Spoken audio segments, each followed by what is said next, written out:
Oh, bakit may mga baby duck dito? Ang cute-cute naman. Pagala-gala lang yung mga baby duck, ah. Ito nga pala yung alaga ni Tatay Erong, tito ni Dana Bells. Ayan, oh. Ang dami nila, ang cute. Ayun, yung alaga ni Dana Bells, yati kay Sultan. Inaghahagis ni Dana, ah.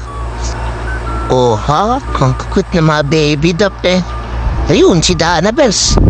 Hawak-hawak pa yung dalawang alaga, eh. Ang laki na. Kakatayin na natin yung pag lumaki yung Dana, na. Gagawin natin chicken joy.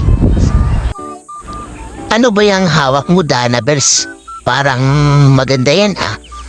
Sige, gawin natin yan para activity mo yung araw na to, ano? Mamaya na yung paalaga mo. Ano, nagkalat sila, eh. Pati duck, nagkalat sa paligid, eh, na. Wow, mukhang maganda yan, Dana Bells, ah. Saan ba nabili ang activity mo yan? O tama na, pakakahimas ng alaga mong mga sisiw. Malaki na yan. O ayan, maganda yan, ah. O mga mata, ano ba yan? Mga mata, mga may sticker. Ay didikit dyan dun sa ano. May drawing na princess, ano. Didikit niya. O sige, maghanap ka ng princess, tsaka idikit mo na. Sige, Dana. Galingan mo sa pagdikit, ha. Dapat maganda. Meron na pala, eh. May nagawa ka na pala, eh, oh.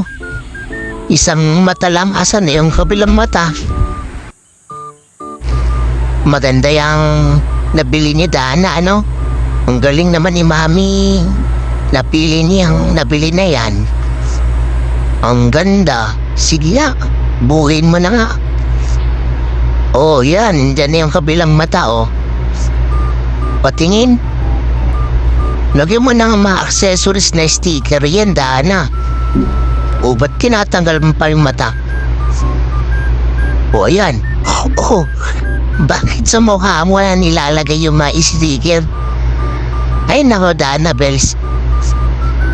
Ikaw ba yung ano? Ikaw ba yung drawing sa mukha mo na nilalagay? Nilalagay pa yata sa mata, eh. Kamot na tuloy. Huwag mo maktamutin, baka mamumula yung mata mo. Meron pa sa OE sticker. Kakulit naman ng batang ine.